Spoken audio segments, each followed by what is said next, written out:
Suppose நீங்கள் first part பார்க்காம இருந்தீங்கன்னாக்கா first பார்ட்டை பார்த்துட்டு அதுக்கப்புறமேட்டு இந்த வீடியோவை பாருங்கள். ஸோ செகண்ட் பாயிண்ட் என்னன்னாக்கா அட்டென்ஷன் ரெசிடியூ. ஸோ கொஞ்ச நாள் முன்னாடி என்னாலையும் சேம் உங்களை போல தான் நல்லாவே கான்சென்ட்ரேஷன் பண்ண முடியலை. ஸோ அப்போ தான் நான் புதுசாக ஒன்று ட்ரை பண்ணி பார்த்தேன். செய்யறதுக்கு நிறைய வேலை இருந்தாலுமே அதை நான் ஸ்டார்ட் பண்ணிடுவேன். ஸ்டார்ட் பண்ணிட்டு சப்போஸ் அந்த வேலை போர் அடிச்சதுனாக்கா இன்னொரு வேலைக்கு ஜம்ப் ஆகி அதை ஸ்டார்ட் பண்ணுவேன். இப்படி இருந்தாக்கா போர் அடிக்காதுன்னு நினச்சி எல்லா வேலையும் செஞ்சு முடிச்சிடலாம் அப்படின்ற மாதிரி நினச்சேன். ஆனால் இந்த டீப் ஒர்க் புக்கில் இருக்கிற விஷயத்தை எல்லாமே தெரிஞ்சுக்கிட்டதுக்கு அப்புறமேட்டி தான் தெரியுது இந்த அட்டென்ஷன் ரெசிடியூன்றது அந்த கான்செப்ட் படி பார்த்தீங்கன்னாக்கா இது ஒரு நல்ல பிளானே இல்லை அப்படின்ற மாதிரி தோணுச்சு. ஃபார் எக்ஸாம்பிள் பார்த்தீங்கன்னாக்கா ஒரு சயின்டிஸ்ட் ரெண்டு குரூப்பை பிரித்து அதில் ஒரு குரூப்பில் இந்த பசிலை சால்வ் பண்ணுங்க அப்படின்ற மாதிரி சொன்னார். இன்னொரு குரூப்பை அந்த பசிலை சால்வ் பண்ணுறதுக்கு முன்னாடி சின்ன சின்ன வேலையை கொடுத்தாரு. நம்ம ஒரு வேலையை பண்ணக்குள்ள டீப் ஒர்க்கோட நல்ல கான்சென்ட்ரேஷனோட பண்ணக்குள்ள பார்த்தீங்கன்னாக்கா அந்த வேலை ரொம்பவே ஃபாஸ்ட்டாக சூப்பராக முடியுது.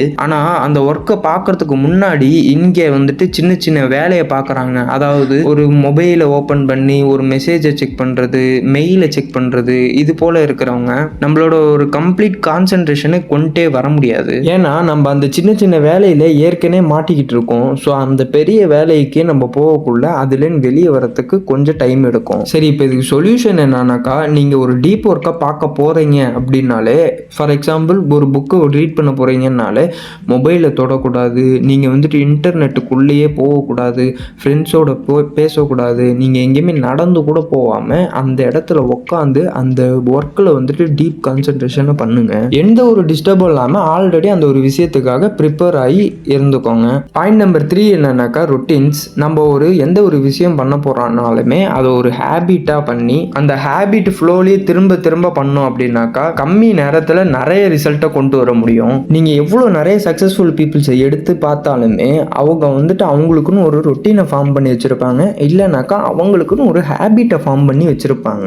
மேக்ஸிமம் சக்ஸஸ் பார்த்தீங்கன்னாக்கா நம்ம சிங்கிள் நைட்டில் ஒர்க் பார்க்கக்குள்ளே நம்மளுக்கு கிடைச்சிட போகிறது இல்லை. நம்ம டெய்லியும் கொஞ்சம் கொஞ்சமாக ஒர்க் பார்க்கக்குள்ள தான் நமக்கு அந்த சக்ஸஸ் கிடைக்கும். அதே போல தான் ஃபோக்கஸும் கொஞ்சம் கொஞ்சமாக இம்ப்ரூவ் பண்ண பாருங்க. ஸோ இப்போ இதுலேயே இன்னும் 4 வேஸை நம்ம பார்க்கலாம். ஸோ ஃபர்ஸ்ட் என்னன்னாக்கா மோனோஸ்டிக் அப்ரோச். நம்ம நிறைய மாங்ஸை பார்த்துருப்போம். அவங்கெல்லாம் அன்பிலீவபிளாக இருக்கிற திங்ஸை நிறைய பண்ணுவாங்க. அவங்களோட மைண்டையும் பாடியுமே கண்ட்ரோல் பண்ணி நிறைய பேத்துக்கு பார்த்தீங்கன்னாக்கா ரொம்ப நேரம் மெடிடேஷன் பண்ணவே முடியாது. ஆனால் மாங்ஸ் பார்த்தீங்கன்னாக்கா ரொம்பவே சூப்பராக பண்ணுவாங்க. அவங்க எல்லா விஷயத்தையும் தள்ளி வச்சுட்டு அவங்க தனியாக போய் டெய்லியும் ப்ராக்டிஸ் பண்ணுறதுனால தான் அப்படி இருக்காங்க. ஸோ மோனோஸ்டிக் அப்ரோச் அப்படின்னா என்னன்னாக்கா நம்ம எல்லா டிஸ்ட்ராக்ஷன் ஆகிறது எல்லாத்தையுமே தள்ளி வச்சுட்டு அந்த ஒர்க்குக்காக நம்ம ரொம்பவே டீப்பாக அதில் கான்சென்ட்ரேஷனை செய்யறதான். ஃபார் எக்ஸாம்பிள் பார்த்தீங்கன்னாக்கா இந்த யூபிஎஸ்சி டாப்பர்ஸ் எல்லாமே பார்த்துருப்பீங்க.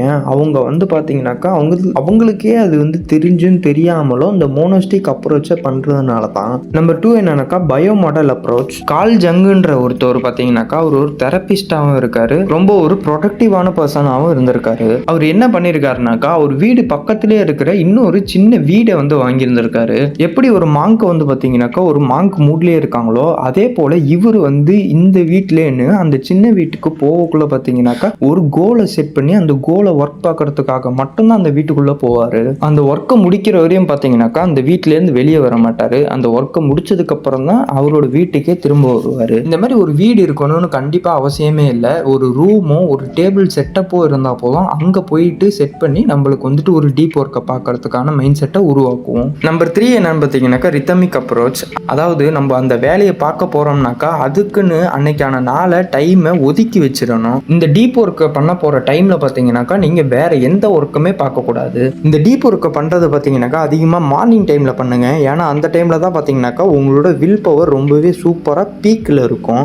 ஸோ ஈவினிங்ல பார்த்தீங்கன்னாக்கா ஷேலோ ஒர்க் பாருங்க. 4th பார்த்தீங்கன்னாக்கா ஜேர்னலிஸ்ட் அப்ரோச். அதாவது இது பார்த்தீங்கன்னாக்கா ஒரு கஸ்டமைசபிள் டீப் ஒர்க். சப்போஸ் நீங்கள் பார்த்தீங்கன்னாக்கா ரொம்பவே பிஸியான பர்சனாக இருக்கீங்க அப்படின்னாக்கா உங்களுக்கு ஃப்ரீ டைம் கிடைக்கக்குள்ள பார்த்தீங்கன்னாக்கா அந்த டைமில் நீங்கள் ரொம்பவே டீப் ஒர்க் பார்க்கணும். அதுக்கப்புறம் உங்களோட ஃபோக்கஸை இம்ப்ரூவ் பண்ண பாருங்க. Number 4 shut down. சப்போஸ் நீங்கள் அந்த டீப் ஒர்க்கை பார்க்குறீங்க, பார்த்து நல்ல குட் ஒர்க்காக முடிச்சிட்டீங்க அப்படின்னாக்கா நீங்கள் கொஞ்சம் ரெஸ்ட் எடுக்கணும். அப்படி இல்லைனாக்கா உங்களுக்கு நீங்களே ஒரு ரிவார்டை கொடுத்துக்கணும். நம்ம பிரெயினுமே பார்த்தீங்கன்னாக்கா நல்லா ரெக்கவர் ஆகணும். ஃபார் எக்ஸாம்பிள் பார்த்தீங்கன்னாக்கா இந்த புக்கோட ஆத்தர் ஈவினிங் 5:30க்கு மேலே ஒர்க் பார்க்க மாட்டார். அதேமாரி வீக்கெண்ட்லேயும் எந்த ஒர்க்கும் பார்க்க மாட்டார்.